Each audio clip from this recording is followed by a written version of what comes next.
Escuchas Conversaciones sin Pauta. Diálogos urgentes sobre el país que tenemos y el que queremos tener.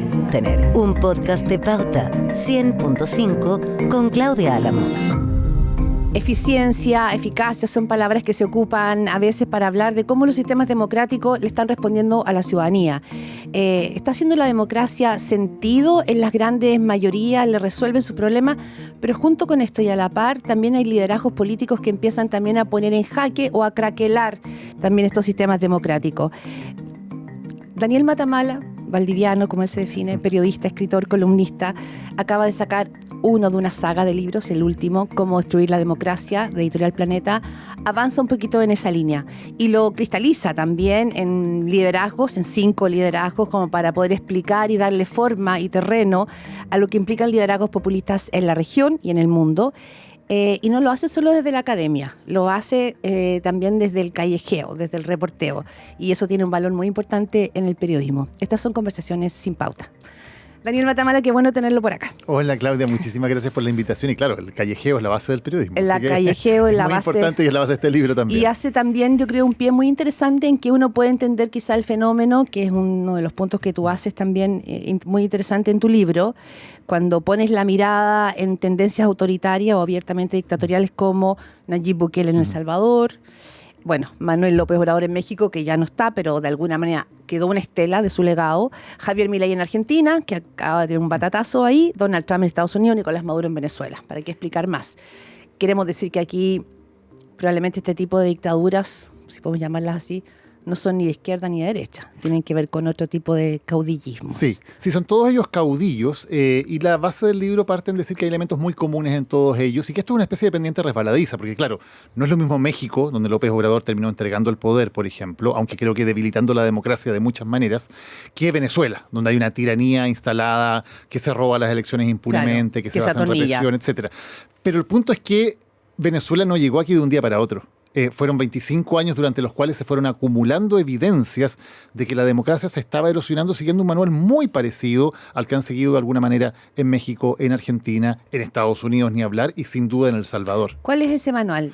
Digo para entender, porque finalmente cuando uno logra describirlo como un manual, tú dices manual de instructivo, dice tu libro, quiere decir que hay finalmente ciertas rutas que empiezan a confluir en la creación o alimentar estos personajes. Sí, todos estos primeros son líderes que son elegidos democráticamente. Eso es muy importante. Las dictaduras ya no se acaban con el bombardeo de un palacio de gobierno, ni con militares con las gafas oscuras. No se acaban con líderes que son elegidos democráticamente, que son populares durante mucho tiempo, pero que su forma de liderar tiene que ver con ir erosionando continuamente la democracia e ir acumulando cada vez más poder. Lo que estos líderes le dicen al pueblo, a un pueblo que está desencantado, por cierto, de la democracia, que está angustiado por distintos problemas que viven, es: yo voy a arreglar tus problemas, yo soy el único que realmente te entiende, que está de tu lado, pero para eso necesito mucho poder. Porque hay enemigos muy poderosos, y siempre se pinta un enemigo muy poderoso al que hay que destruir. Y por lo tanto, es lo típico del populismo, que marca el mundo en un pueblo bueno enfrentado a una élite mala.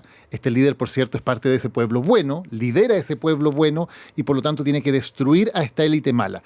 Esta élite se basa en instituciones que son corruptas y que por lo tanto hay que destruirlas y hay que atacarlas. Entonces estos líderes siempre van a pedir más y más poder. Siempre van a decir el poder que tengo no es como suficiente. el patrón esencial. Es esencial. O sea, siempre van a querer más poder para ellos. Siempre van a pintar esto como una confrontación de tintes morales entre los buenos de un lado y los malos de otro.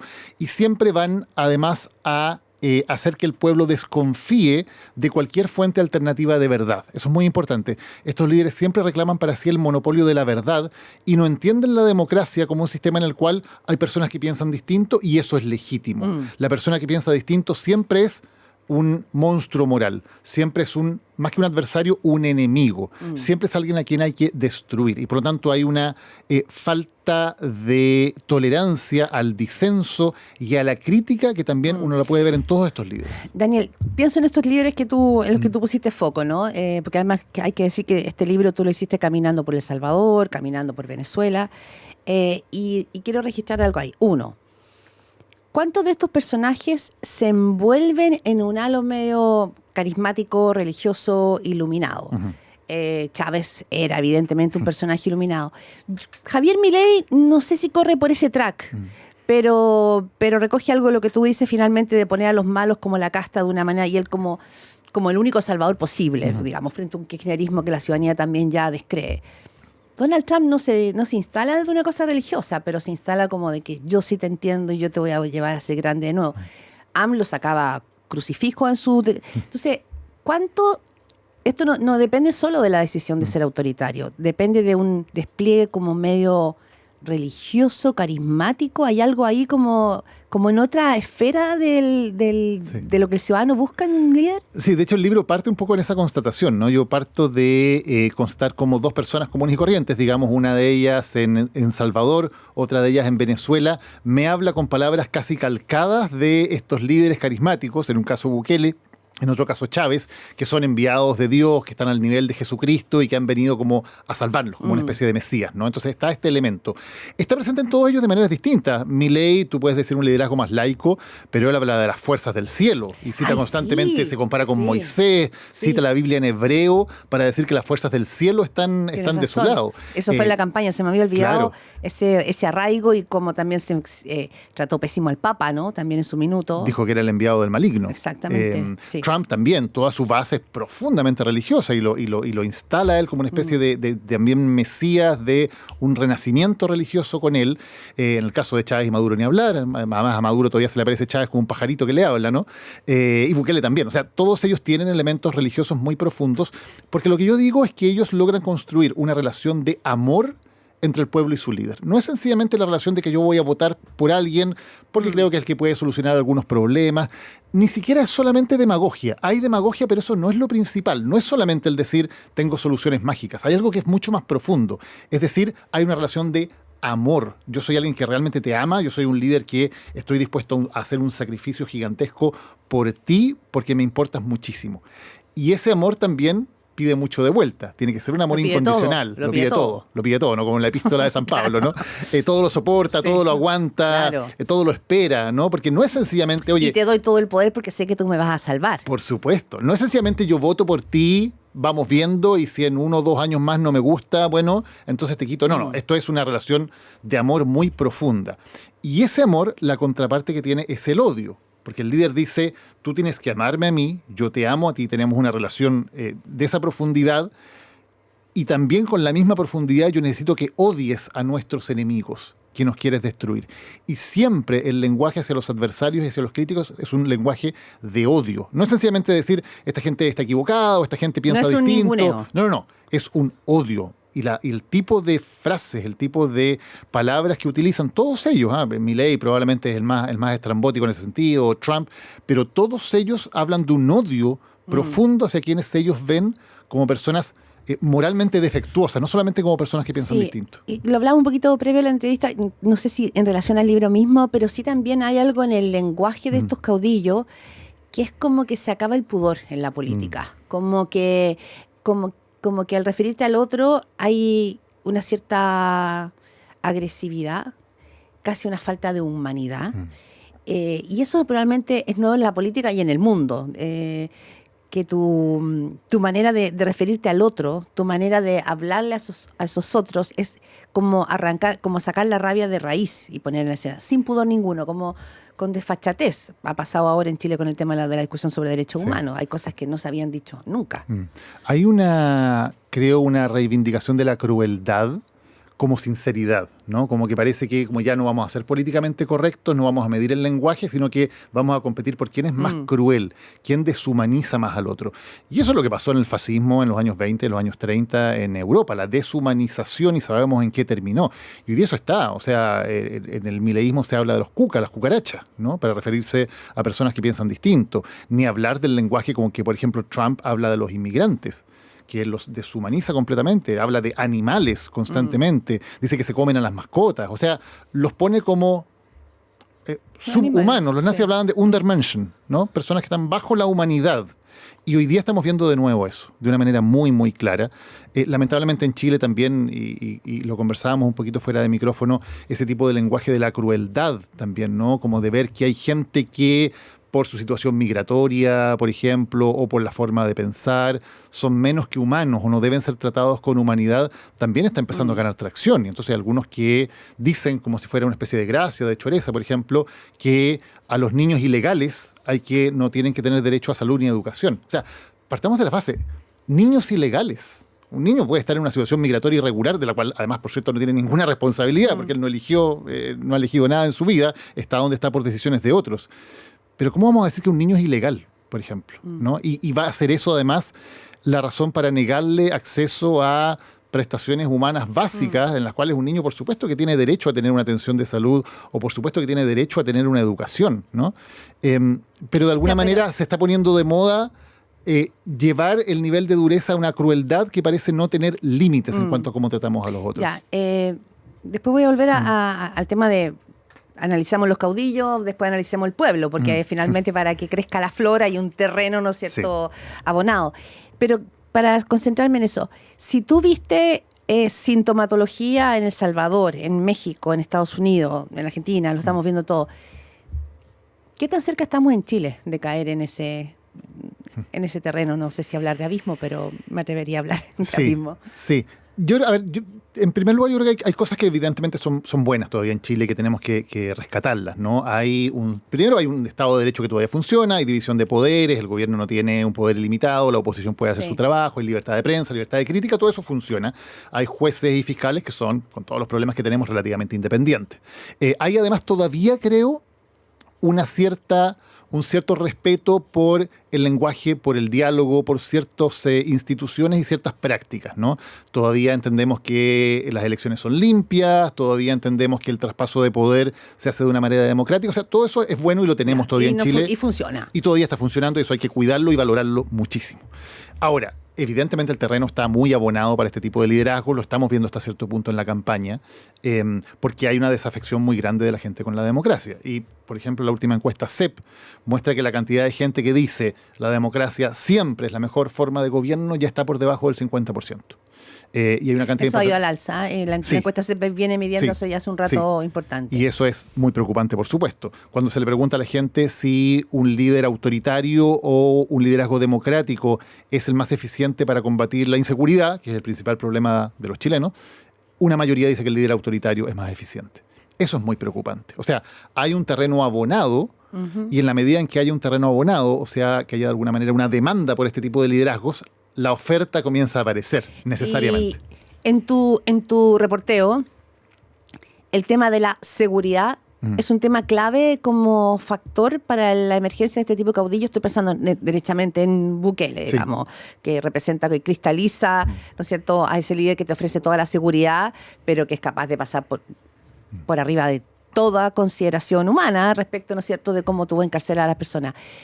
¿Cuáles son los temas finalmente que hacen que la ciudadanía diga, ¿sabéis qué? Para mí la democracia suena súper bonito, pero no me está haciendo sentido. Sí. Cada sociedad tiene sus temas, por cierto. Por ejemplo, en el caso de Venezuela, cuando asciende Chávez, el gran tema es la corrupción, la miseria, la desigualdad. En Argentina, con Milei, la hiperinflación y la hipercorrupción son temas muy importantes. Pero sí, yo creo que la seguridad es el principal.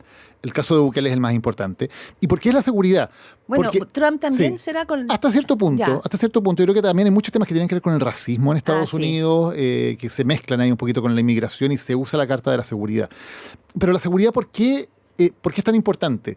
Porque en el tema seguridad es muy fácil pasar de hay una sensación de inseguridad, yo lo voy a resolver, y para resolverlo necesito medidas punitivas y de falta de control de las garantías individuales. O sea, ese discurso está muy bien armado. Claro, es más fácil la llegada. Es muy fácil la llegada, ¿no? Claro. Es una línea recta en el fondo de decir, usted tiene mucho miedo, yo voy a solucionar eso, pero para solucionar no necesito poder. Porque hay estos jueces que son garantistas, hay estos fiscales que no hacen su pega, hay estos policías que están de manos cruzadas y no pueden hacerlo, hay estos militares que no pueden salir de los cuarteles, y el paso es demasiado fácil de ahí a conculcar garantías individuales, a estados de excepción, a estados de sitio, a convertir a los militares en, de alguna manera, garantes de una cierta acción política. Entonces es muy fácil la línea recta. Y el caso de Bukele es muy ejemplar al respecto, porque de un problema de delincuencia terrible, y eso lo constato en el libro, terrible, por cierto, que no lo inventó Bukele, a decir, yo tengo medidas efectivas para esto, a decir, usted como ciudadano no tiene que tener ninguna garantía porque eso solamente ayuda a los delincuentes. A decir, yo puedo encarcelar a quien quiera, y por lo tanto ese yo puedo encarcelar a quien quiera significa pandilleros, significa ciudadanos comunes y corrientes, significa sindicalistas, significa periodistas, significa personas que me están investigando por casos de corrupción.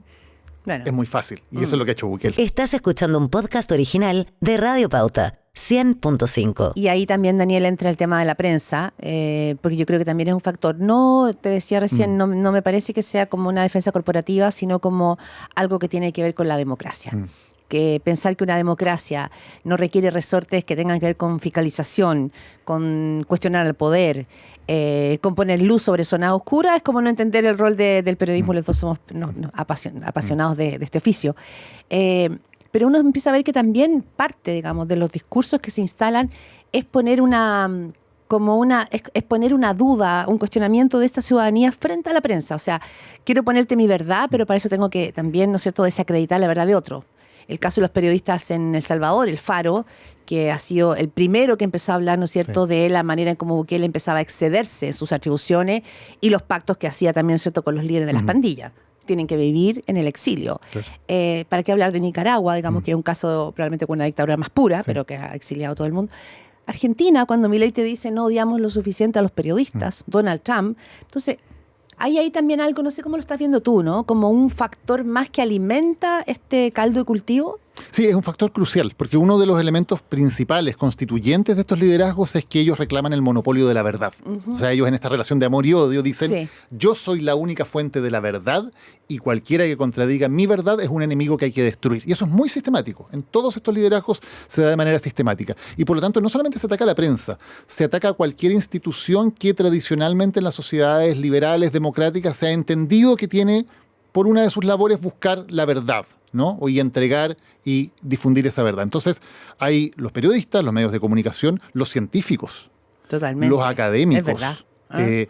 Toda esta especie de intelectualidad que tiene por función buscar la verdad en ámbitos muy distintos. Por cierto, la ciencia y el periodismo son muy distintos, pero ambos tienen en común visiones, que son validados para decir en el fondo esta taza es blanca. Claro, que racionalizan la información. Y nos permiten tener una discusión al respecto, porque si estamos de acuerdo en que es blanca, podemos hacer esa discusión, ¿no? Claro. Pero si el líder te dice, no, es negra, ¿no? Y quien diga lo contrario es fake news, es un enemigo del pueblo y es parte de una conspiración, hace que sea imposible ya poder tener una discusión racional sobre qué opinamos sobre un tema. Porque el líder está diciendo, solamente yo soy la fuente de la verdad. Y son muy efectivos en eso. Y para ser efectivos necesitan desacreditar a cualquiera que pueda levantar el dedo y decir, no, perdón, yo llevo estudiando 30 años el tema del clima y lo que usted está diciendo no es verdad. Claro. O yo he reporteado con tales y tales y tales herramientas y lo que usted está diciendo no es cierto.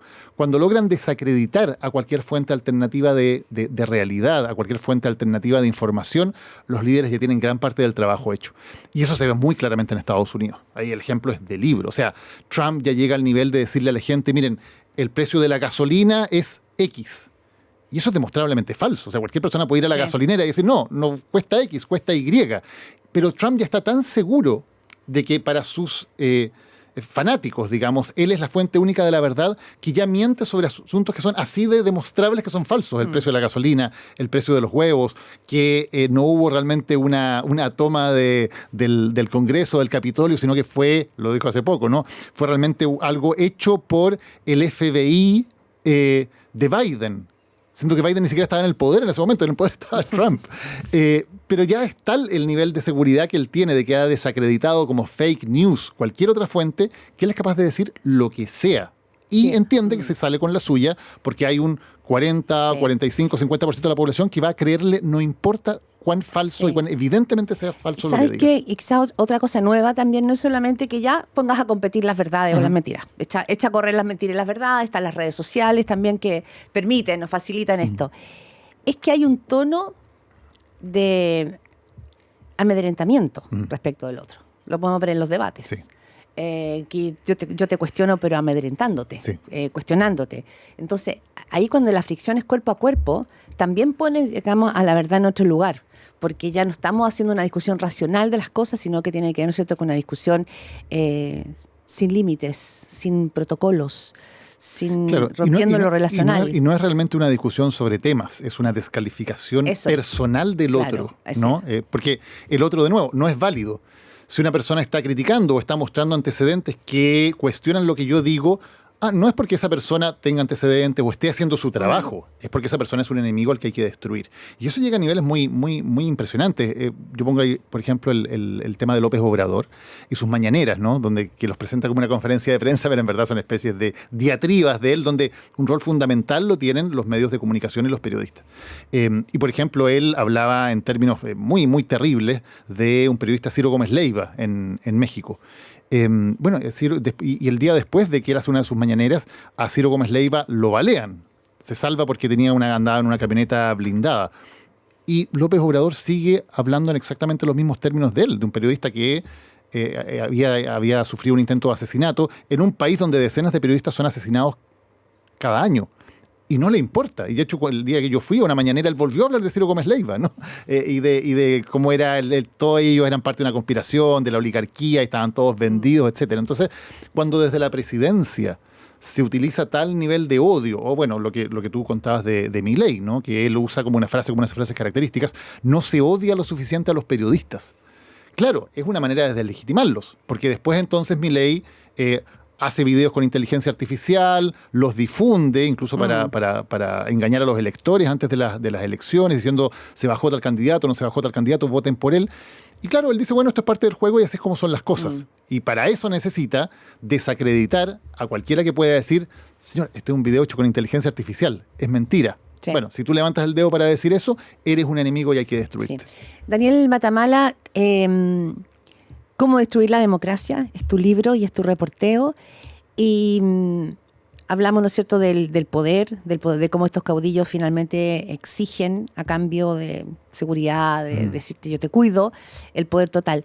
Pero creo que hay una parte que no vemos y es lo que hace la élite, que es también, ¿no es cierto?, son segmentos poderosos. La oligarquía en América Latina o en América es poderosa.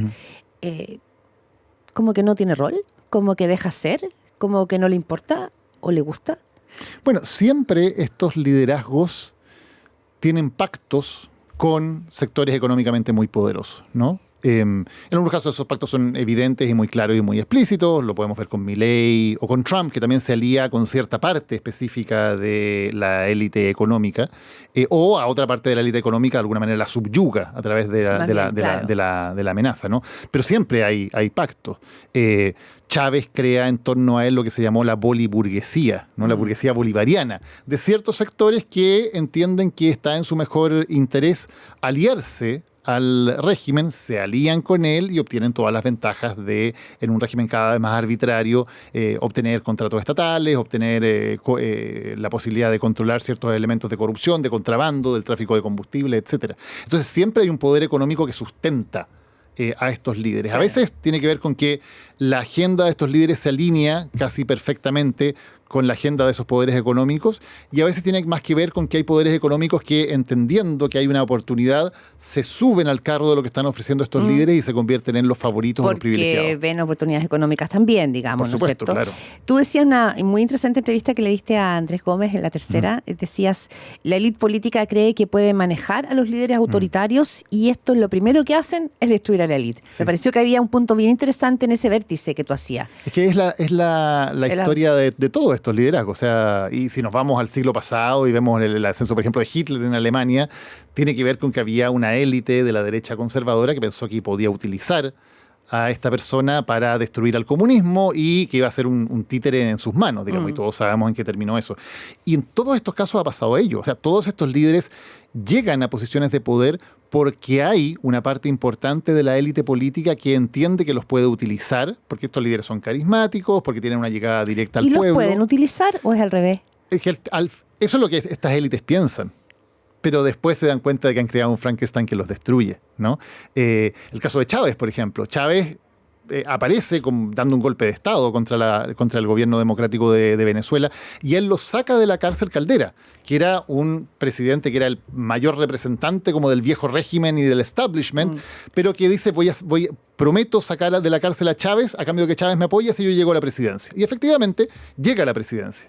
indulta a Chávez, y luego Chávez se convierte en un poder incontrarrestable, porque es muy popular y porque además tiene el respaldo de esta élite que piensa que lo puede utilizar para sus propios fines. La misma historia, lo cuento en el libro en detalle, pasan con cada uno de ellos, que son de alguna manera utilizados, o la élite piensa que los está utilizando y que luego se puede deshacer fácilmente de ellos. Y cuando estos líderes llegan al poder, lo primero que hacen, por cierto, es destruir a esa élite. Y parten por la parte más cercana de la élite. O sea, cuando Trump llega al poder, lo primero que hace es destruir al Partido Republicano. Sí. Y convertirlo en malo, una secta personalista. Y lo dinamita. Sí, total. Y el que se somete, digamos, se subyuga, se humilla a él, tiene un puesto, y el que no es borrado de la vida política. Toda la élite tradicional del Partido Republicano fue borrada de la vida política de Estados Unidos. Daniel, pero en Chile esa amenaza no es tan evidente, ¿no? ¿O sí? Yo creo que es bastante evidente. ¿Ah, sí? Sí, o sea... Estoy pensando en qué candidatos podrían tener, ¿no es cierto?, como un colchón o un soporte de esa élite. Lo estamos viendo en esta elección, donde está mucho la discusión sobre, por ejemplo, si Kast representa un tipo de liderazgo más bien tradicional, que se fue por el lado, pero sigue siendo en el fondo un UDI, que es parte de esa derecha más tradicional, ¿no? O si representa un liderazgo más radical. El propio Kast ha dado señales contradictorias, porque el 2021 claramente tiene un posicionamiento muy radical. Todos sus ejemplos a nivel internacional son muy radicales. Él se junta con Orbán en Hungría, se junta con Vox, con la gente de Trump, con la gente de Bukele, con Bolsonaro en su momento, sí. No con los líderes de la derecha tradicional, ¿no? Y en esta campaña claramente sí se ha tratado de mostrar más tradicional, pero entonces deja un espacio y aparece Kaiser. Y Kaiser sí tiene un discurso que es absolutamente mucho más rupturista, ¿no? Entonces, es interesante ver qué puede ocurrir, porque uno entiende que en Chile todavía los partidos políticos, la institucionalidad tiene un peso que tal vez es diferente a otros países. Y uno dice, bueno, las cosas más o menos van a canalizarse de alguna manera. Van a tener un cauce. Claro, pero bueno, miremos lo que pasa en Estados Unidos. O sea, si había un país que uno decía es inmune a que pase esto, es Estados Unidos. Uno decía, la democracia estadounidense tiene otros problemas, es muy difícil hacer cambios porque está en la cantidad de pesos, contrapesos y seguros y cerrojos para evitar que un líder tome el poder. Tiene tanta inmunidad, en el fondo, esa democracia. Pero lo que no puede pasar en Estados Unidos es que un líder de pronto se tome el poder total. No hay cómo. Y bueno, miremos lo que ha pasado en un par de meses. Entonces, estos procesos son muy dinámicos, pueden ser muy rápidos, y lo que sí nos cuenta la historia es que las élites nunca lo ven venir. O sea, cuando las élites despiertan ya es demasiado tarde. Eso ha pasado en todos estos países. Y por lo tanto, yo no me confiaría en que Chile tiene una especie de inmunidad porque somos especiales o porque no sé qué, porque estamos separados por la cordillera del resto de América Latina, que son todas las cosas que solemos creer. Esta cosa ombliguista que nos diferencia del planeta. Somos parte del mundo y no podemos creer que un fenómeno que es mundial, que está ocurriendo en gran parte de los países de América, aquí, porque somos tan especiales, de alguna manera somos inmunes y no va a ocurrir. Depende de nosotros y de la conciencia que nosotros tengamos, estar atentos y poner los frenos en los momentos que hay que ponerlos para evitar que estos liderazgos puedan hacer lo que han hecho en otros países. ¿No te resulta raro, no sé cómo lo ves, cuando uno ve los números, que hay sectores, que los sectores que se declaran de derecha, de izquierda, no sé, la última CEP muestra, ¿no es cierto?, la gente de derecha 24%, la de izquierda 24%, pero en el medio sigue estando el centro. Pero el centro no tiene expresión en esta elección. Digo, hay candidatos que te pueden decir soy de centro izquierda, soy centro derecha, pero la verdad es que como que los caballos que corren son los que van justamente, ¿no es cierto?, como por la caletera. Sí. ¿No te llama la atención ese cruce como que no empalma? Sí, es que yo creo que hay un centro que hoy día es un espacio vacío en términos de acción política, ¿no? ¿De discurso político o de accionar? De tener un proyecto que sea de alguna manera un referente, porque yo creo que no se puede entender el centro como una especie de que lo que se ha entendido muchas veces, creo en el último año en Chile, ¿no? Como estamos lejos de la derecha, estamos lejos de la izquierda. Pero eso no significa nada, eso no moviliza a nadie, claro. Eso no te lleva a ir a votar por algo por lo que no es. El centro ha sido poderoso en Chile cuando ha tenido una expresión política, como ocurrió con la democracia cristiana en la época de Fray Montalva, que era un centro que tenía un proyecto muy poderoso, o como ocurrió con la Concertación, que tenía un proyecto muy claro. Había un dibujo país. Un proyecto de democratización, de modernización de la sociedad, de elevación por medio de la meritocracia de las clases medias. O sea, había un proyecto ahí. No era sencillamente decir, bueno, como diría París, si no somos ni fachos ni comunachos. No, había un proyecto potente, ¿no? Sí. Y eso hoy día el centro o las fuerzas más moderadas, pon el nombre que quieras, no lo tienen.